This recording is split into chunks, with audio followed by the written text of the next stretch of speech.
We continue today with the 11th chapter of the book of Yechezkel. We're in the fourth of four chapters of this prophecy that Yechezkel has when he starts sitting with the elders of Yerushalayim who have been exiled like him and Yechonia to Bavel, and God picks him up with his hand, brings him to Yerushalayim, and shows him all the terrible things that people are doing, and how destruction is going to happen to them, and how a man or a creature, a man in linen garments, a la the Kohen Gadol on Yom Kippur, instead of saving Bnei Yisrael, will destroy the members, except the people who have the mark on their head, bringing us back to Yetziat Mitzrayim.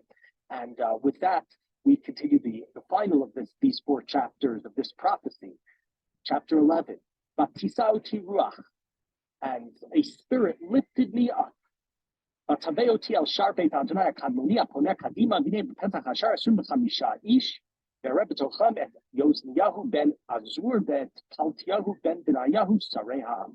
So God brought me up, and I came to the east gate of the house of God. So right, and he's being moved all over different places of all over Yerushalayim and in the Beit HaMikdash. And yesterday's chapter was a description of the Merkava and the Kruvim of God's chariot, leaving the wheels spinning and turning and moving away from Yerushalayim. And now he's back towards the temple, and he sees Yosniyahu ben Azur and Paltiam ben Binyayahu, leaders of Bnei Israel, of the tribe of Yehuda in Yerushalayim. Vayomer Elai. And they said and God said to me, Ben Adam, familiar phrase, right? Son of man, you're immortal, Yechezkel, you're not like the Merkava of God. These are the bad people. These are the people who are plotting wickedness and horrors in the city. Who say there's no need to build houses. Okay, there's no need to build houses. This city is the pot, and we are the meat, right? We are the ones who are in charge. We are the ones. Everything is going to be okay, right? The words of Yirmiyahu are not going to happen. And presumably, right, what this refers to specifically is the prophecy of, mentioned in the last couple of chapters, Yirmiyahu, I believe the 29th chapter, where Yirmiyahu sends a letter to the Jews in Babel, those who've been exiled, and says to them, Banu Batim, build houses, get married, live, pray for the peace of the city. And that's what Yirmiyahu says to the Jews, because Jerusalem's going to be destroyed where I am, Yirmiyahu says. Jews in Babel, they're the ones who are going to return. Live for a little bit, and then you will return. So these are the people who are presumably arguing with Yirmiyahu and not believing in the imminent destruction of the Jerusalem and the Beit HaMikdash, which of course is what Yechezkel believes as well. And therefore prophesy against them, go offer prophecy, and God's spirit came upon me. Yechezkel says, and he's told, and more call Mar Adonai. God said, speak, right? Say what this is what you have to say. I know what comes to your mind, house of Israel. Your beitem chalalechem ba'ir hazot. Many have died, many have been killed in the cities. Umi leitem. You filled its streets with corpses. We talked about this yesterday, despite all the idolatry. And Yechezkel in the early chapters complaining from God about the idolatry. The reason, seemingly, for the destruction of Yerushalayim that's coming is less about the idolatry and more about the destruction of civilization, the death, the murder, the cheating, the taking advantage of those who are unfortunate, who have unfortunate lives, etc. Adonai Elohim chalechem asher samtem b'tofahim abasar v'hiyatzim. God says, I want to tell you, the corpses that you have piled up in it, they are the meat for which the pot is, but you shall be taken out of it. You will see the sword, and the sword will be upon you. And it seems to me it's sort of supposed to be like an ironic phrase, a little bit of karma in that phrase, right? You feared the sword, but you used the sword. You killed. There's so much death and destruction has happened, and now the sword will depend upon you. And I will take you out of the city, and I will place you into a foreign house, a house of strangers. And I will execute judgments upon you. And right, you see that phrase, and again, it takes back. We have safety. We have them going to a foreign land. Again, much like in yesterday's chapter 9, it seems like the reversal of Yetziat Mitzrayim. The word Shvatim is used there with like God to Moshe about what he's going to do to the Egyptians. But with Seiti, Vitzalti, of course, we know the Arba Lishonot, 4 expressions of redemption. Lacherev Tipolu, we're in verse 10. You shall fall by the sword. I will punish you at the borders of Israel, and you will know that I am God. We talked about this as well a number of chapters ago. Right, there are different ways that people will know God. The Mitzrayim knew God. Paro finally knew God through all the destruction. Here, unfortunately, it's not Israel going free, but Israel's destruction. And they are going to know God only through that destruction, much like Paro, not like their ancestors. The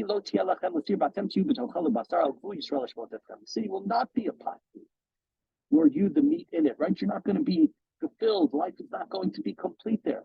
I will punish you at the border. And again, you will know. Here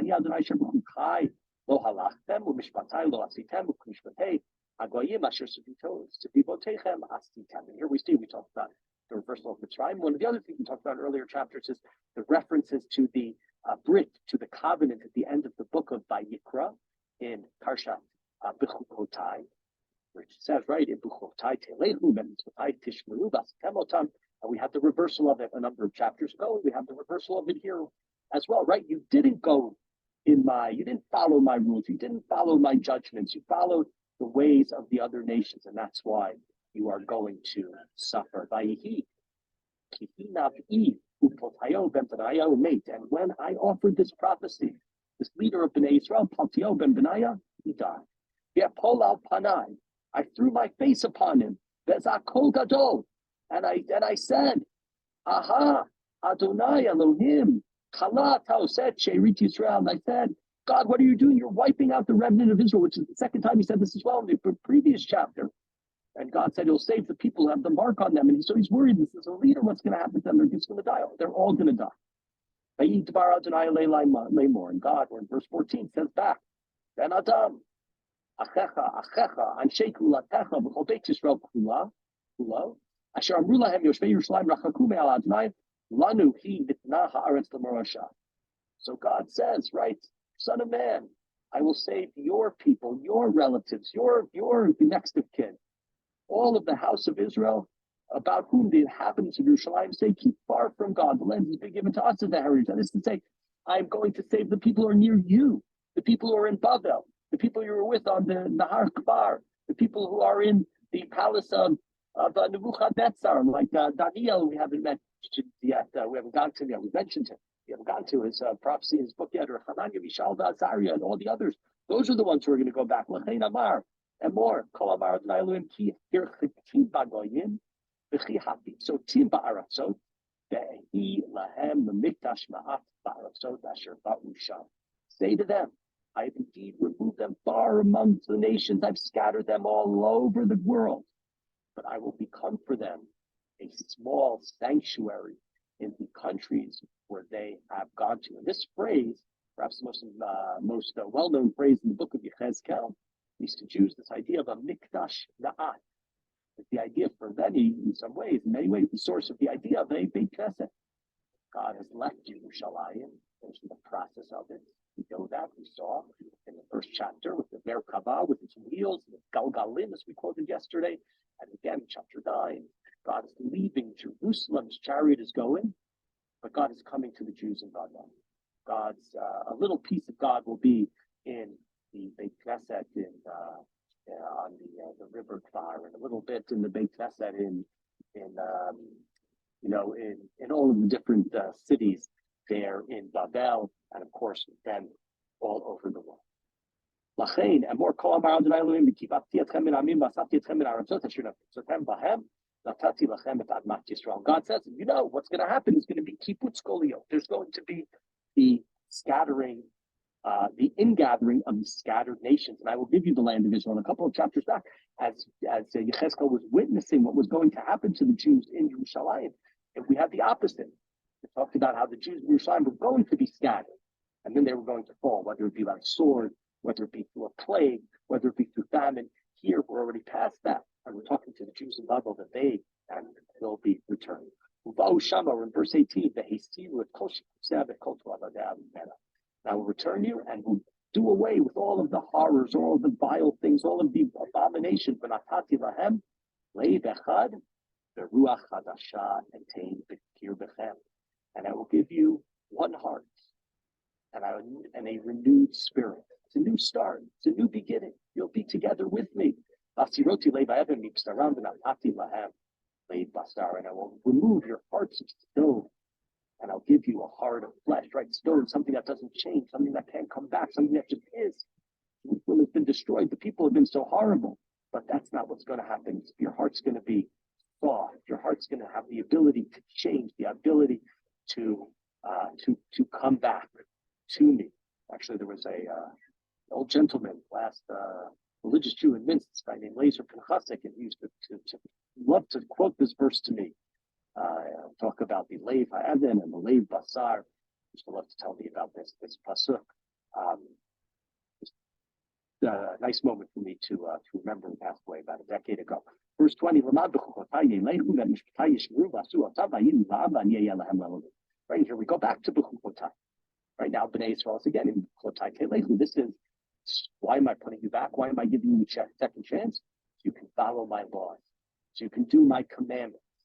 That you can be a nation to me, and I will be to you a God. Going back to the covenant, the idea of the relationship between God and the Jewish people.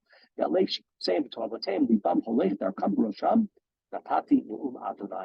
those whose heart is set upon doing horrible things and doing to'evot of abominations, I will repay them for their conduct. This is what God has said. And those are the people of Yerushalayim now. So here we go back from the Ben Adam, from the man, from the mortal, back up to the cherubs, back up to the Kvod Hashem. So the cherubs and the wheels upon them. In the presence of God, much like it was in the Kruvim. We talked about this. That's where God said to Moshe, he's going to contact him. So God's manifestation of God is above the Kruvim, and they're moving by in the presence of God. Now leaves the entire thing. We saw it before, leaving from the Holy of Holies and going to Kodesh, and leaving the Kodesh and going one step at a time, as it were. Now God is leaving the city by Amod al Harasher Miketah, and it's gone from the midst of the city to the hill east of the city, Beruach Satani. And then God's Spirit carried me, Yechezkel says, Vatidieini Kastiva El Hagolah V'mar'eh Beruach Elohim Vayal Me'alai Marash Yarayit. And I was brought, right, in a vision by the Spirit of God to the community in Chaldea. The Babylonians, we call it Babylonians, or something called Kasdim many times. In the book of Yirmiyahu, and here those who attacked along with Nebuchadnezzar, the Chaldeans. And now God has returned me back to where I was in Baghdad. And interesting to think about, we don't know. How long did this happen? Was it something that, Yechezkel blacked out for 3 seconds? Was it something that took a couple of hours? And something that took a day? We don't know how long he was there when this vision came to him, when he was in front of the elders of Yehuda. And then he turns, it's called Divrei Adonai Asher Hera. What happens is I then told the people of the Golah who were with me what God had said. That the future, they may have felt that they were the unfortunate ones. They were the ones who were exiled. They were the ones who were no longer in Jerusalem. They were no longer able to bring sacrifices. But much like the message that Yirmiyahu was giving, Yechezkel's giving them the same message. Unfortunately, in Jerusalem, they remain corrupt. The city is going to be destroyed completely. But God has not forgiven us. And we will come back. We will return. And we will get a second chance to once again build the type of just society. A society that's based on tzedakah u'mishpat, a society that is a society that demonstrates that we are following the dictates of God. And that is the hope that Yechezkel gives